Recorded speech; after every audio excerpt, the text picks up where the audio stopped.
अमरनाथ जी बेहद दयालु व्यक्ति थे। उनके चेहरे पर हमेशा एक सौम्य मुस्कान रहती थी और उनकी पूरी दुनिया उनकी लाडली बेटी रिया में बसती थी।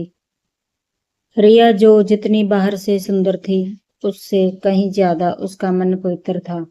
रिया की अपनी माँ का निधन तब हो गया था जब वह बहुत छोटी थी। माँ के जाने के बाद रिया को वह ममता और प्यार देने के लिए अमरनाथ जी ने अर्चना नाम की महिला से दूसरी शादी की। अर्चना का अपना भी एक बेटा था, संदीप।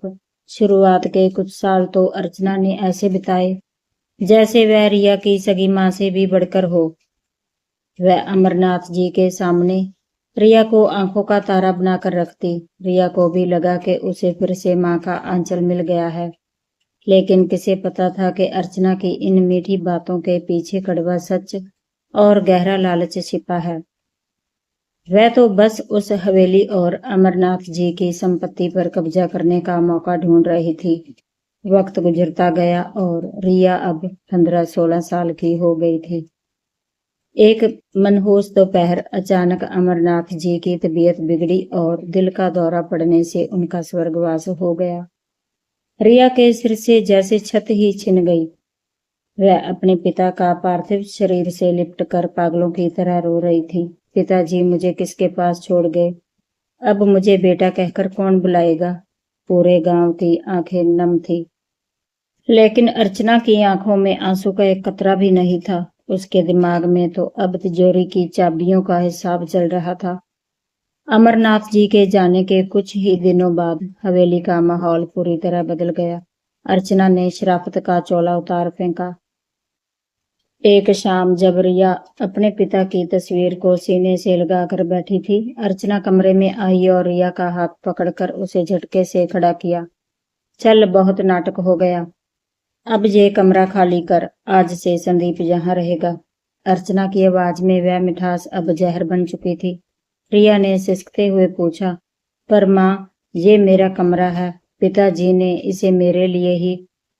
इससे पहले कि रिया अपनी बात पूरी करती, अर्चना ने उसके गाल पर एक जोरदार तमाचा जड़ दिया। खबरदार, जो उसे अब पिताजी कहा। अब इस घर की मालकिन मैं हूँ। आज से तेरा ठिकाना ये कमरा नहीं, बल्कि हवेली के पीछे वाला वो पुराना स्टोर रूम है। और सुन, आज से तू इस घर की बेटी नहीं, बल्कि एक मामूली नौकरानी है। अगर यहाँ मुफ्त की रोटियां तोड़नी है तो काम करना होगा। रिया का दिल टूटकर बिखर गया। वह रात उसने उस अंधेरे सीलन भरे स्टोर रूम में गुजारी, जहाँ पुरानी बोरियां और धूल भरी हुई थी। कड़ाके की ठंड का महीना था। रिया के पास ओढ़ने को सिर्फ एक फटी पुरानी चादर थी। वह पूरी रात ठंड से कांपती रही और अपने पिता की उन यादों को याद करती रही जब वह उसे मखमल के बिस्तर पर सुलाते थे। अगले दिन से ही रिया का नर्क शुरू हो गया। सुबह के 4 भी नहीं बजते थे कि अर्चना की चीखें गूंजने लगती। और रिया, उठ, मर गई क्या? जा और सारा आंगन साफ कर। संदीप को स्कूल जाना है, उसके लिए गर्म नाश्ता तैयार कर। रिया की कोमल उंगलियां, जो कल तक सिर्फ कलम पकड़ती थी, अब भारी झाड़ू और पोछा थामने पर मजबूर थी। दिसंबर की उस ठिठुरती सुबह में, जब पानी बर्फ जैसा ठंडा होता था, रिया पूरे घर के बर्तन मांजती और कपड़े धोती। ठंड के मारे उसके हाथ नीले पड़ जाते, उंगलियों के पोरों से खून रिसने लगता। पर अर्चना को रत्ती भर भी रहम नहीं आता। वह धूप में बैठकर मजे से चाय की चुस्कियां लेती और रिया पर ताने कसती रहती। सबसे ज्यादा दुख रिया को तब होता जब वह देखती कि अर्चना अपने बेटे संदीप को घी वाले परांठे और गर्म दूध पिला रही है, और जब रिया की बारी आती तो उसके सामने रात की बची हुई सूखी और बासी रोटी का टुकड़ा ऐसे फेंक दिया जाता जैसे किसी आवारा जानवर को दिया जा रहा हो। रिया उस सूखी रोटी को अपने आंसुओं से भिगोती और ईश्वर का नाम लेकर खा लेती। उसने कभी किसी से अपनी इस हालत की शिकायत नहीं की। उसे डर था कि अगर उसने मुंह खोला तो अर्चना उसे घर से बेघर कर देगी और वह अपने पिता की आखिरी निशानी उस हवेली से भी दूर हो जाएगी। जब भी उसका दर्द हद से बढ़ जाता, वह कमरे के एक कोने में अपने भगवान की मूर्ति के सामने बैठ जाती और फूट फूट कर रोती। वह कहती, हे ईश्वर, क्या मेरी किस्मत में यही लिखा था? पिताजी ने तो सबका भला किया, फिर मेरे साथ ऐसा क्यों? पर जो तुम्हारी इच्छा, मैं इसी में खुश हूँ। मुझे बस हिम्मत देना। उधर अर्चना अपनी चालों में मशरूफ थी। उसने गांव के एक लालची वकील को पैसे खिलाकर अमरनाथ जी की ये जायदाद, बैंक का सारा पैसा और खेती की जमीन के फर्जी कागजात अपने और संदीप के नाम करवा लिए। उसने भोली भाली रिया को यह कह करके ये उसकी स्कूल की टीसी के कागज हैं, उससे कुछ कोरे कागजों पर साइन करवा लिए थे। अब रिया कानूनी तौर पर भी अनाथ और बेसहारा हो चुकी थी। गांव के लोग सब देख रहे थे, लेकिन अर्चना के रुतबे और कड़वी जुबान के डर से कोई भी यतीम बच्ची के हक में बोलने को तैयार नहीं था। सबको लगता था कि रिया की पूरी उम्र अब इसी तरह जुल्म सहते हुए बीतेगी, लेकिन वह मासूम यह नहीं जानती थी कि जब इंसान साथ छोड़ देता है तब कुदरत अपना खेल शुरू करती है। वक्त बदलने वाला था और एक ऐसी परीक्षा आने वाली थी जो इस हवेली के भविष्य का फैसला करने वाली थी। दिन हफ्तों में और हफ्ते महीनों में बदल गए, लेकिन रिया की किस्मत का अंधेरा कम होने का नाम नहीं ले रहा था। हवेली में जुल्म की दीवारें और ऊंची होती जा रही थी। अब तो आलम यह था कि अर्चना बात बात पर रिया पर हाथ उठा देती। गांव में कड़ाके की सर्दी अपना कहर बरपा रही थी। आसमान से जैसे ओस नहीं, बर्फ की फुहारें गिर रही थी। वह दिसंबर की एक ऐसी ही खौफनाक काली रात थी। बाहर बर्फीली हवाएं साए साए कर रही थी, जैसे कोई रूह कांप जाए।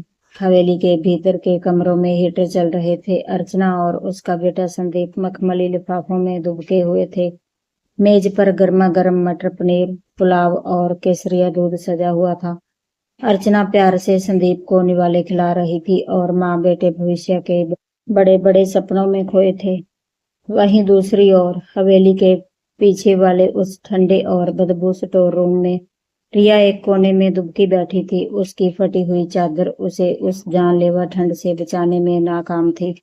उसके होंठ ठंड के मारे नीले पड़ चुके थे और शरीर कांप रहा था। पूरे दिन की मेहनत के बाद अर्चना ने उसे खाने के लिए सिर्फ एक सूखी और आधी रोटी दी थी।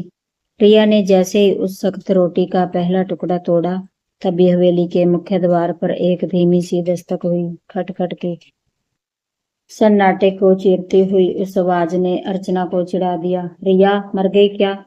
देख बाहर कौन भिखारी इस वक्त दरवाजा पीट रहा है। अर्चना की चीख सुनकर रिया लड़खड़ाते कदमों से उठी। उसने जैसे ही भारी लकड़ी का दरवाजा खोला, सामने का नजारा देखकर उसकी रूह कांप गई। दरवाजे पर एक बहुत ही वृद्ध और जर्जर हालत में फकीर खड़ा था। उसके शरीर पर जगह जगह घाव थे, कपड़े चिथड़े चिथड़े हो चुके थे और वह ठंड के मारे किसी सूखे पत्ते की तरह थरथरा रहा था। उसकी आंखें धसी हुई थी, जिनमें भूख और लाचारी का गहरा समंदर था।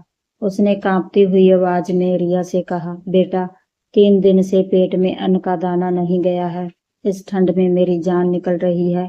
भगवान के लिए थोड़ा सा टुकड़ा दे दे, ईश्वर तेरा भला करेगा। रिया की आंखों में आंसू आ गए। उसे उस फकीर की हालत में अपना ही अक्स नजर आया। वह कुछ कहने ही वाली थी कि तभी अर्चना हाथ में गर्म शाल लपेटे वहां आ पहुंची। फकीर को देखते ही अर्चना का चेहरा नफरत से भर गया। एक गंदे कोड़ी, जहां अपनी मनहूसियत फैलाने आ गया, चल भाग यहाँ से। यह कोई धर्मशाला नहीं है, अर्चना ने चिल्लाकर कहा।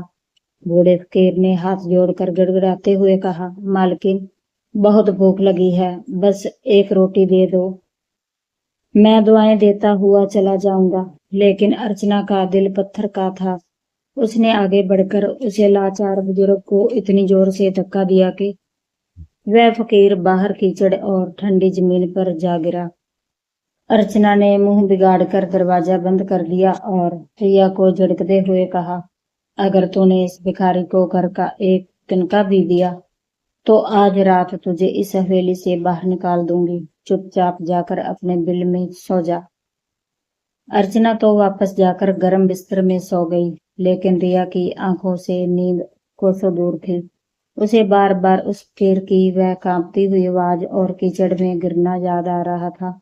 उसे लगा कि अगर उस बुजुर्ग को आज कुछ नहीं मिला तो वह इस जानलेवा ठंड में सुबह का सूरज नहीं देख पाएगा। रिया ने अपने हाथ में रखी उस आधी सूखी रोटी को देखा। वह खुद भी सुबह से भूखी थी और भूख के मारे उसके पेट में मरोड़ उठ रहे थे। लेकिन उस पल उसके मन में दया थी। उसने एक बड़ा साहस किया। उसने चुपके से स्टोर रूम की छोटी सी खिड़की खोली और कड़ाके की ठंड में नंगे पैर बाहर निकल गई। कीचड़ और ओस की बूंदें उसके पैरों को काट रही थी, पर वह नहीं रुकी। उसने देखा कि वह फकीर हवेली के पास वाले एक पुराने बरगद के पेड़ के नीचे सिमट कर बैठा का इंतजार कर रहा है। रिया उसके पास गई और अपनी वही आधी रोटी उस फकीर के कांपते हाथों में रख दी। बाबा, मेरे पास आपको देने के लिए बस यही आधी रोटी है। मैं बहुत लाचार हूँ, मुझे माफ कर देना कि मैं आपके लिए गर्म खाना नहीं ला सकी, रिया ने सिसकते हुए कहा। उस फकीर ने रिया की तरफ देखा। उसकी आंखों में एक अजीब सी चमक आ गई। उसने वह सूखी रोटी ऐसे चाव से खाई जैसे वह 56 भोग हो। रोटी खाने के बाद उस फकीर के चेहरे पर एक अलौकिक तेज आ गया। उसने अपने दोनों हाथ आसमान की तरफ उठाए और एक ऐसी दुआ मांगी जिसने ब्रह्मांड को हिला दिया। उसने कहा, बेटी, तूने आज अपनी भूख मारकर एक मरते हुए इंसान को जीवन दिया है।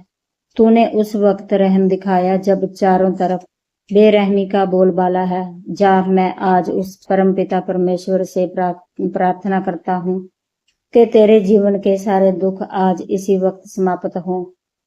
जिस हाथ ने आज दान दिया है उसे कल पूरी दुनिया देखेगी, और जिसने आज अहंकार किया है उसका सिंहासन कल सुबह की पहली किरण के साथ मिट्टी में मिल जाएगा। फकीर की वह दुआ सीधे आसमान का सीना चीरकर ईश्वर के दरबार में पहुंच गई। इसके बाद वह फकीर उस घने कोहरे और अंधेरे में अचानक कहीं ओझल हो गया। रिया वापस अपने ठंडे कमरे में आई, लेकिन अब उसे ठंड महसूस नहीं हो रही थी। उसे ऐसा लग रहा था जैसे किसी ने उसके ऊपर ममता का गर्म आंचल उड़ा दिया हो। वह भूखे पेट ही जमीन पर सो गई, पर उसके चेहरे पर एक ऐसी शांति थी जो महीनों बाद लौटी थी। वह नहीं जानती थी कि कल की सुबह उसकी जिंदगी का सबसे बड़ा चमत्कार लेकर आने वाली है। उस रात के बाद जब सुबह की पहली किरण ने हवेली की पैर को छुआ तो गांव का नजारा बदला हुआ था। कोहरा छट चुका था, लेकिन हवा में एक अजीब सी हलचल थी। हवेली के भीतर अर्चना और संदीप अपनी गहरी नींद में ही थे कि अचानक बाहर गाड़ियों के हॉर्न और लोगों के शोर से उनकी नींद खुल गई। अर्चना चिल्लाकर उठी, इतनी सुबह सुबह कौन मर गया जो इतना शोर मच रहा है? वह खिड़की के पास गई और जो देखा उसे देखकर उसकी आंखें फटी की फटी रह गई। हवेली के बाहर काली चमचमाती महंगी गाड़ियां का एक लंबा काफिला खड़ा था। हर गाड़ी पर सरकारी और बड़े व्यापारिक घरानों के लोगो लगे थे। गांव के लोग अपने घरों से बाहर निकलकर इस मंजर को हैरानी से देख रहे थे। अर्चना ने जल्दी से अपनी साड़ी संभाली और बाहर की तरफ दौड़ी। उसे लगा कि शायद कोई बड़ा मंत्री या शहर का रईस उसकी हवेली खरीदने या कोई बड़ा सौदा करने आया है।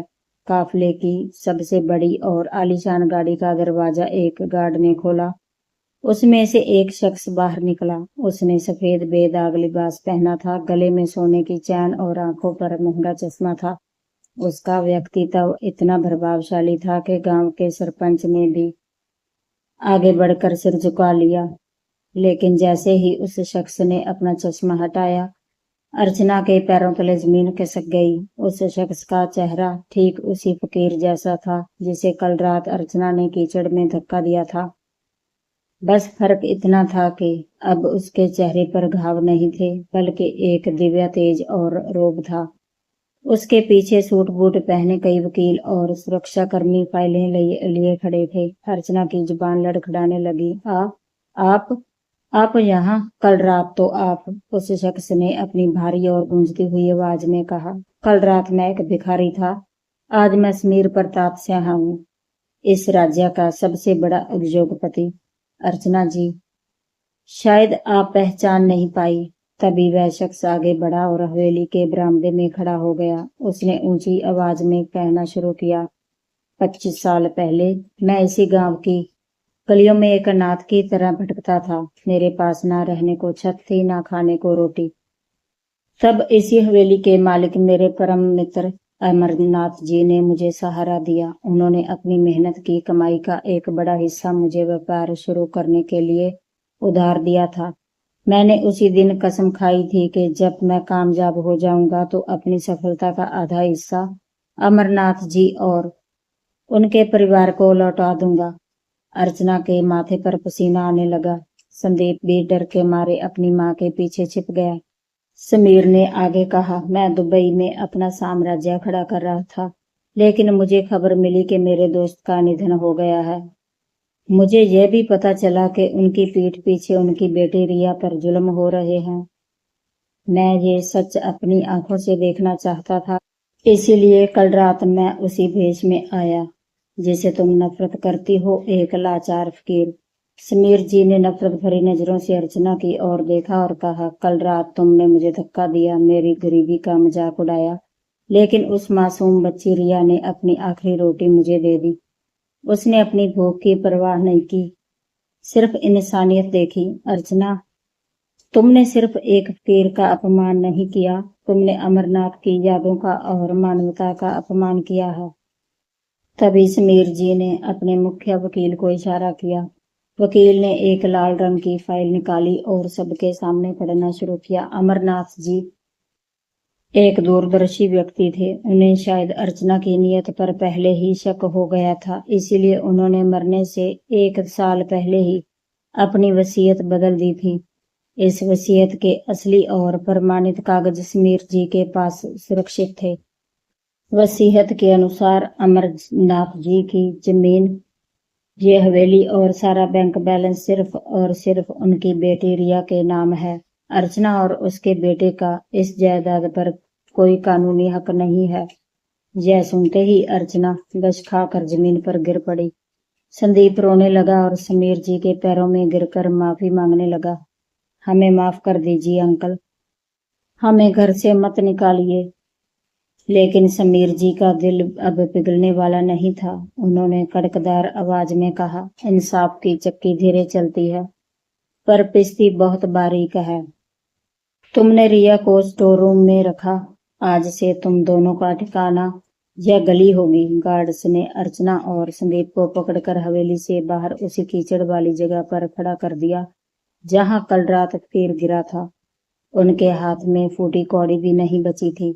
जो कल तक महलों के मालिक बने बैठे थे, आज वह दाने दाने को मोहताज हो गए थे। तभी समीर जी की नजर कोने में खड़ी रिया पर पड़ी।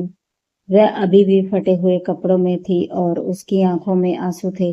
समीर जी उसके पास गए और उसके सिर पर हाथ रखकर बोले, बेटा रो मत, आज से तू अनाथ नहीं है, तू मेरी बेटी है। तेरे पिता ने जो बोया था आज तू उसका फल काट रही है। समीर जी ने उसी वक्त आदेश दिया कि हवेली की मरम्मत कराई जाए, लेकिन रिया ने एक ऐसी बात कही जिसने सबका दिल जीत लिया। रिया ने कहा, चाचा जी, मुझे यह दौलत अपने ऐशोआराम के लिए नहीं चाहिए। मेरे पिताजी हमेशा कहते थे कि जो दूसरों के काम आए वही असली इंसान है। रिया ने उस विशाल हवेली को एक आश्रम में बदल दिया। उसने गांव के सभी यतीम बच्चों और बेसहारा बुजुर्गों के लिए वहां रहने और खाने का इंतजाम किया। उसने अपने पिता के नाम पर एक बड़ा स्कूल और अस्पताल बनवाया जहां गरीबों का इलाज मुफ्त होने लगा। वक्त बीतता गया। रिया अब पूरे इलाके की बिटिया बन चुकी थी। लोग उसे देखते ही सम्मान से सिर झुका लेते। दूसरी तरफ अर्चना और संदीप को गांव के लोगों ने भी सहारा नहीं दिया। वह दर दर भटकते रहे और अंत में उन्हें अपनी गलती का एहसास हुआ, पर तब तक बहुत देर हो चुकी थी। यह कहानी हमें यह बहुत बड़ी सीख देती है कि इंसान के कर्म कभी उसका पीछा नहीं छोड़ते। अगर आप किसी का बुरा करते हैं तो कुदरत उसका हिसाब किताब सूद समेत लेती है, और जो लोग अंधेरे में भी दूसरों के लिए मोमबत्ती जलाने का साहस रखते हैं, ईश्वर उनके जीवन में कभी अंधेरा नहीं होने देता। रिया का सब्र और उस शेर की दुआ ने यह साबित कर दिया कि दुनिया की सबसे बड़ी ताकत दया और इंसानियत है। आज भी उस गांव में, उस हवेली के बाहर एक तख्ती लगी है जिस पर लिखा है, जहां इंसानियत रहती है वहां ईश्वर का निवास होता है।